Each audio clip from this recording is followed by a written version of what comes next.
Sam, the morning after, how do you feel?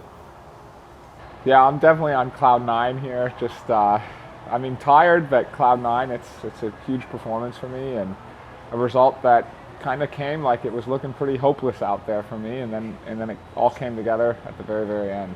Before the race, with 40 minutes to go, everyone's bike was racked. Yours wasn't there. The T100 staff were thinking Samlon's not showing up. What happened? Yeah, to be honest, I was just like, they had told me transition closed at 12:45, and so I opted to use like a bike warm up. So I went on a bike ride, so I wasn't even in the venue. I was like riding my bike from 12:15 till 12:40, and I actually thought everyone was going to do the same. But then I showed up and like everyone was racked, and I was like, and then I could like feel the tension, and like everyone was anxious when I came back. They're like, where have you been? Like, you got to rack your bike. And I was like, I still got 5 minutes. Like, no worries, So there was no stress from you at all, because everyone else, like you said, was stressed. The only time I got stressed was when I felt the other people stressed. And I was like, ooh, maybe I need to be like stressed out, because like this is, it sounds like they're stressed out about this. And so then when you went to the tent, did the athletes think that you weren't showing up? Had they heard about it? That I don't know. I didn't talk with any of the other athletes. I put my tunes in and I got in the zone. I want to talk to you about this. So in the tent, like when you got the 20 guys sitting there, everyone's sitting there dead quiet and everyone looks nervous, and you had your tunes in and you're head bobbing, singing out loud. Why is everyone acting a certain way and you're the only one doing something differently?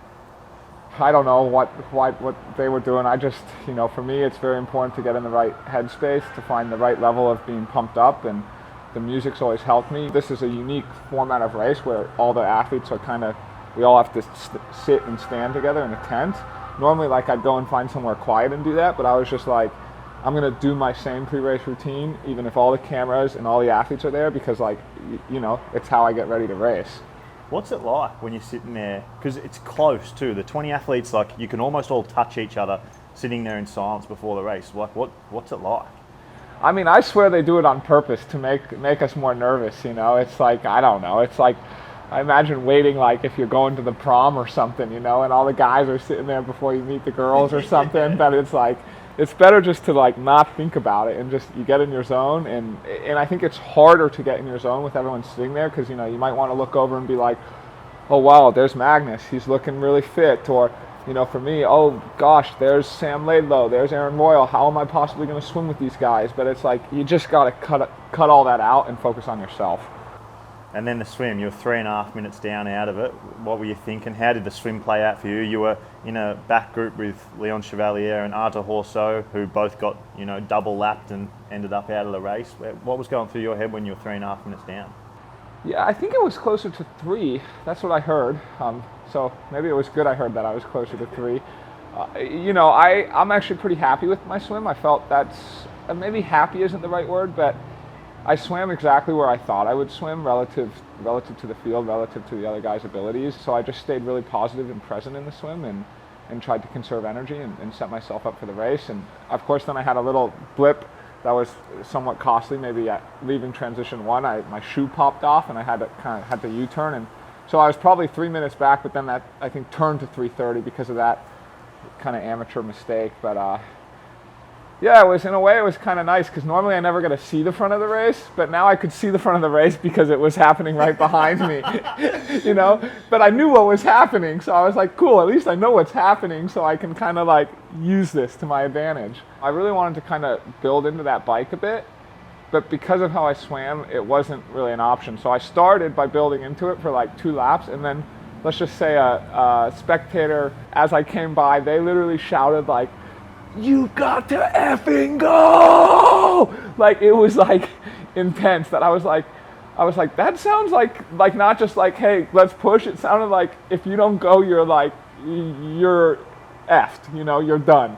So then I made the turn and I looked back and I saw the moto and I was like, oh God. Like, as a source of pride, I was like, I am not going to get lapped out. Like, that would be, just getting lapped for me would be a very humiliating thing, that I was like, I just gotta like do everything in my ability not to get lapped. And in a way it was nice, because it took the focus away from the overall race, and it just made it like, it was just survival for a few laps. It was like, don't do anything to slow down. So I stopped grabbing bottles from the aid station because I was like, every second at that point mattered, you know, because I knew Matisse and Alistair.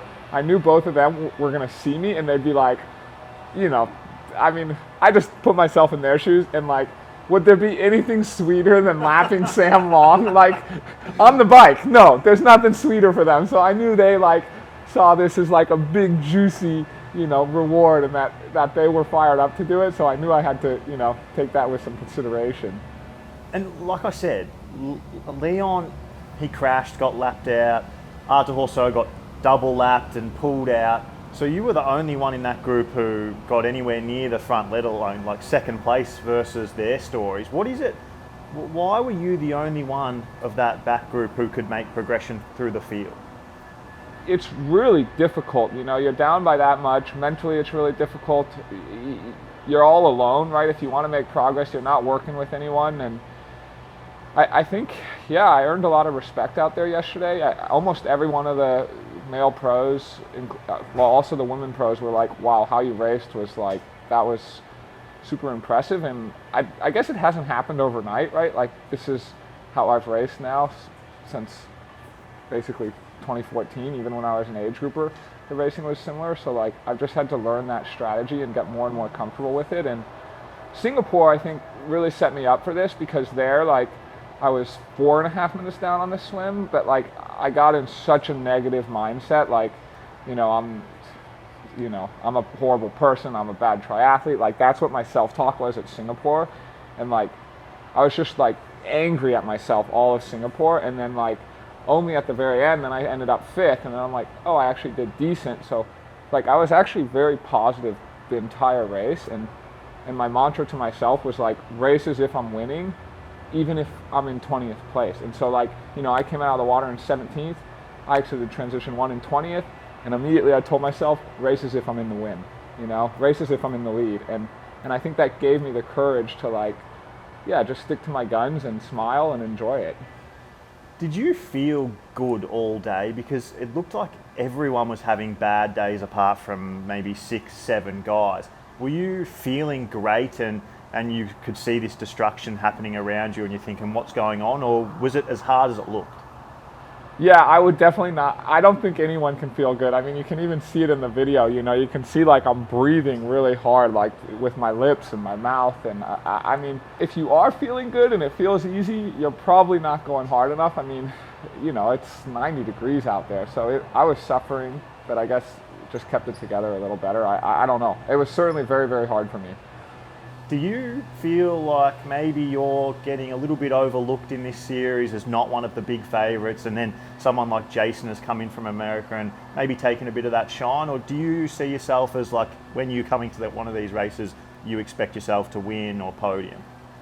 Yeah, there's definitely a big difference right now in how I view myself and what I can achieve, and what the world's viewing me and what I can achieve. I mean, but I've just used it all as fuel. I've stayed quiet, but I mean, heck, even Kristian was on your pod last week, and he said 0 chance Sam Long is anywhere close to winning a PTO race. Kristian Blummenfelt said that about me, you know. But these days, people can say whatever they want about me, and it's totally kosher. But if I say things about an athlete that may or may not be true, it's not kosher. So I just keep my mouth shut, and I plug it in for the internal gasoline, and yeah, I have a lot of belief in myself. Yeah, and Jason West, for example, he said, yes, can win one. He said, Mathis Margier, yes, can win one. You know, 2 guys you beat yesterday. Alistair Bramley, yes, can win one. You beat them. So does it, like, you know, where you store it, does it motivate you at all, or do you store it and forget about it? No, it motivates me. Oh yeah, I store it in a place. In day-to-day life, I try to just, you know, put it off the shoulder and stay positive and happy, but I think that's also, you know, the kit I'm wearing this year, and that symbolizes like, you store all that and you remember every detail of it, and then when you're out there suffering, I pull all those things up to the surface, and it's like, oh yeah, I got something big to race for. Did you feel in that last lap, in those last 2 laps in the run, did you feel like, I can win this? What was going through your head? Like, did you know that Magnus was just a little bit too far out of reach where you ended up 30 seconds back, or were you in it right till the end? Yeah, I definitely was like, the win wasn't really like super tangible, I don't want to say. Like, it only became tangible with like a lap left to go. But like for most of that, you know, I was in 5th, and then I think with 2 or 3 laps, then I was in 4th. But then at that point, Alistair and Matisse, they were still running pretty well. And so I was like, God, I don't want a 4th place finish. Like, I just do not want a 4th place finish. So let's figure out if I can get 3rd. And then, like, I very quickly went from being 4th to being 2nd. Like, it happened in, like, 300 meters, you know? And then I could suddenly see Magnus, like, right there, and I was like, whoa, like, if I have a great last lap and he struggles, like, I could win this race. And I was like, it took both, right? I had to have a great last lap, and he would have had to struggle, and I had a great last lap, but he didn't struggle, and so I ended up 2nd, but I'm still very, very happy with 2nd. Where do you see Magnus? Do you see him as one of the best in the world? Is he the best in the world? I mean, Magnus is incredible, right? I mean, yeah, Magnus is, fantastic, amazing athlete, and I mean, it's pretty cool to be right up there with him. And I mean, I know him and his coach and team, they were pretty impressed because, you know, Magnus gets a lot of clout about his bike and run, but they're like, oh my God, you take the swim out and, you know, you beat Magnus by like 2 minutes. And you know, no one's talking about my bike and run. I mean, no one's saying Sam can bike and run, but apparently I can.